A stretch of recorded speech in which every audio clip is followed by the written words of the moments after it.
Good morning everyone.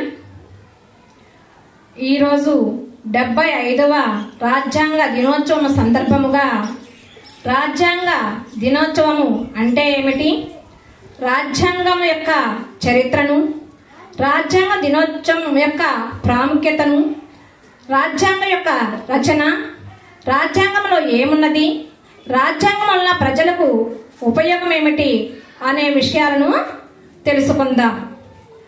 రాజ్యాంగ దినోత్సవం భారతదేశంలో ప్రతి సంవత్సరము ఆగస్టు 15వ తేదీన స్వతంత్ర దినోత్సవమును, జనవరి 26న గణతంత్ర దినోత్సవాల వేడుకలను ఘనంగా జరుపుకుంటున్నాం.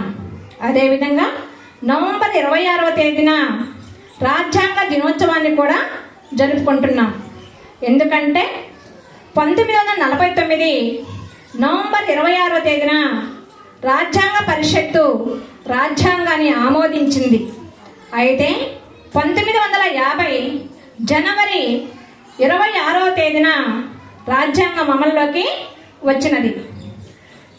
ఈ సందర్భంగా ప్రతి భారతీయుడు రాజ్యాంగం యొక్క చరిత్రను, ప్రాధాన్యతను, వాస్తవాలను తెలుసుకోవాల్సినటువంటి సందర్భము వచ్చింది. కాబట్టి ఆ విశేషాలు ఏమిటో తెలుసుకుందాం.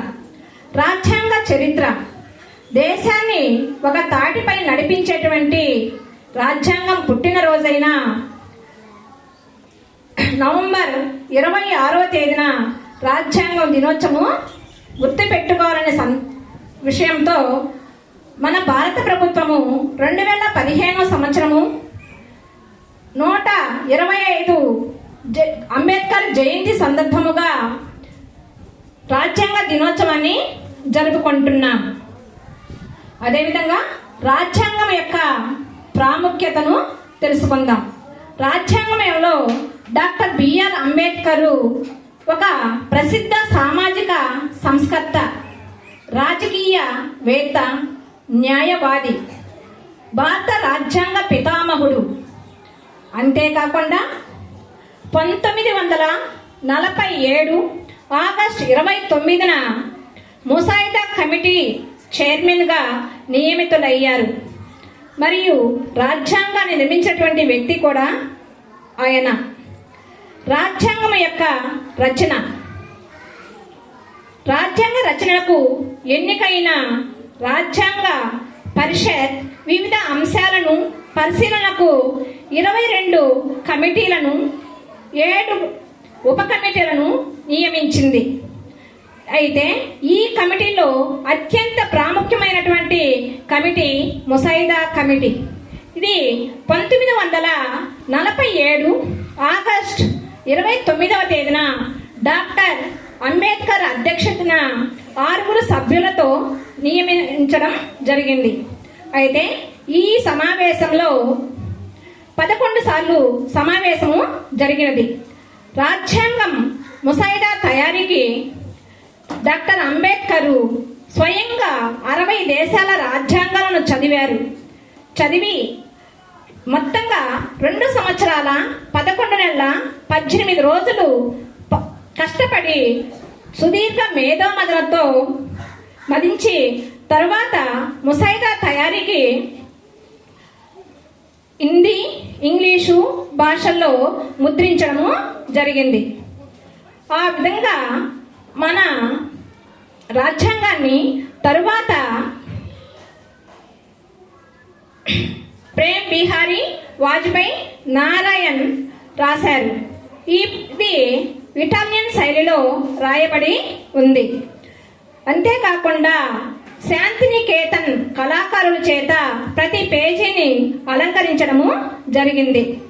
1947 ఆగస్టు 29వ తేదీన ముసాయిదా కమిటీలో రాజ్యాంగ పరిషత్ సమక్షంలో 473 సవరణ ద్వారా నవంబర్ 26వ తేదీన రాజ్యాంగము ఆమోదించడము జరిగింది.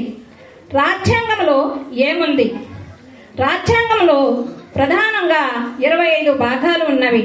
448 ఆర్టికల్స్, 12 షెడ్యూల్స్ ఉన్నాయి. అయితే భారత రాజ్యాంగము ప్రపంచంలోనే అతి పెద్ద రాజ్యాంగం మనది. ఈ రాజ్యాంగంలో శాసనసభ, న్యాయ వ్యవస్థ మరియు కార్యనిర్వహణ వ్యవస్థలు పొందుపరచబడి ఉన్నాయి. కేంద్ర రాష్ట్ర విధి విధానాలు పొందుపరచబడి ఉన్నాయి. అంతేకాకుండా ఎలక్షన్ కమిషన్ కూడా రాజ్యాంగంలో రూపొందించబడడం జరుగుతుంది. రాజ్యాంగము ప్రజలకు ఏ విధంగా ఉపయోగపడుతుంది అంటే, భారత రాజ్యాంగం ప్రభుత్వాన్ని నడిపించేటువంటి చట్టం ఒక రాజ్యాంగం.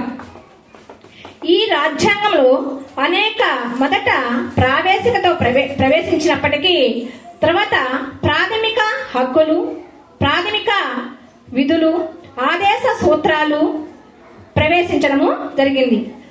భారతీయులు పౌరసత్వం కోసం హక్కులు, ఆదేశ సూత్రాలు రావడం జరిగింది.